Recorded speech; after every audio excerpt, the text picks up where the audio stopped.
Welcome to my channel Sunita Wankhade ब्लॉगमध्ये तुमचे स्वागत आहे. फ्रेंड, कसे आहात तुम्ही? ठीक असाल? ठीकच राहा. श्रावण सोमवारच्या तुम्हाला खूप खूप शुभेच्छा. आता वाजलेले आहे 7:45. रुही शाळेत गेली आहे. प्रांजू आणि स्वप्नील नेऊन सोडून द्यायला गेलेले आहे आणि तिकडूनच ते व्यायामाला जातात. डेली रुहीला सोडून दिलं की चला. आता आमची चहा वगैरे झालेला आहे. आज सर्वांचेच उपवास आहे. स्वप्नीलचा, माझा, रुहीच्या आजोबाचा, प्रांजूचा. रुईच्या आजोबासाठी उसळ बनवून देते, त्यांच्या टिफिनमध्ये पण आणि इथे खाण्यासाठी पण. मग आमच्यासाठी नंतर पाहू काय करायचं आहे. तर मिरच्या वगैरे कापते.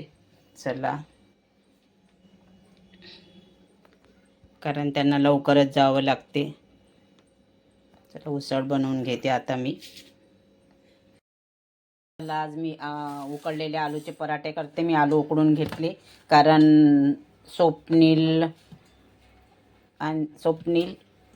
उसळ वगैरे खायला पाहत नाही, कारण उसळ तो म्हणत आहे की पचायला जड जाते. म्हणून मी आता आलू उकडून घेतले आहेत चांगले. याला आलूचे सिल्ट काढून याला चांगले याच्यामध्ये शिंगाड्याचं पीठ, जिरं आणि थोडाफार साबुदाणा आणि थोडी हिरवी मिरची टाकून याचे पराठे बनवते. छान लागतात असे पराठे उसळ खाल्ल्यापेक्षा. चला, आता त्याला बनवून देते. तो थोडा बाहेर गेला आहे. प्रांजू रुहीला आणायला गेली आहे. शेंगदाणे भाजले. शेंगदाण्याचा पंचामृत करत आहे. खूप छान होते याचं. याच्यामध्ये गूळ, आमसूल पावडर किंवा चिंच वगैरे टाकून जिऱ्यामध्ये थोडं फोडणी देऊन खूप मस्त बनते आजची. चला, आता बनवून घेते. तोपर्यंत स्वप्नील येते आणि प्रांजू पण रुहीला घेऊन येते. तोपर्यंत आता मी पराठे बनवून घेते आधी, मग हे पंचामृत बनवते.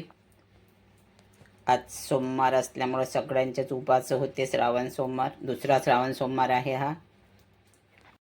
चला, याचे सिल्ट काढून घेते आता. छान उकळलेलं आहे. त्याला कुकरमध्ये उकडवलं मी.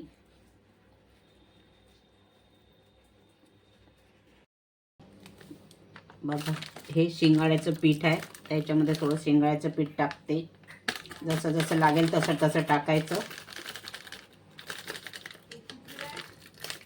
आणि याला आता आपण थोडं जिरं वगैरे टाकून, आता जिरं टाकलं याच्यामध्ये मी.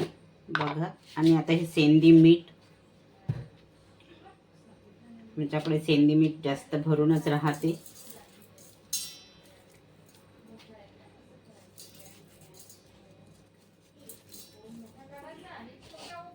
चला, आता सेंदी मीठ टाकलं आणि आता थोडंसं मिरची पावडर किंवा हिरवी मिरची टाकायची आणि याला चांगलं असं करून घ्यायचं.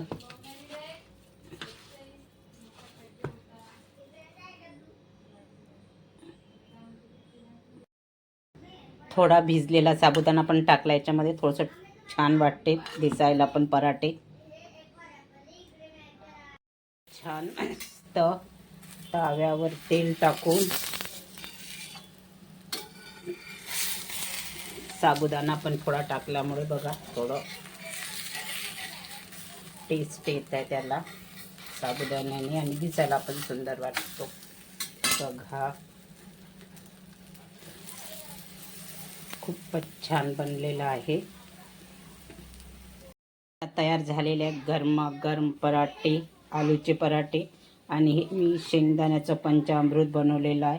आमसूल पावडर, थोडं गोड वगैरे घालून खूप छान वाटते याच्यासोबत.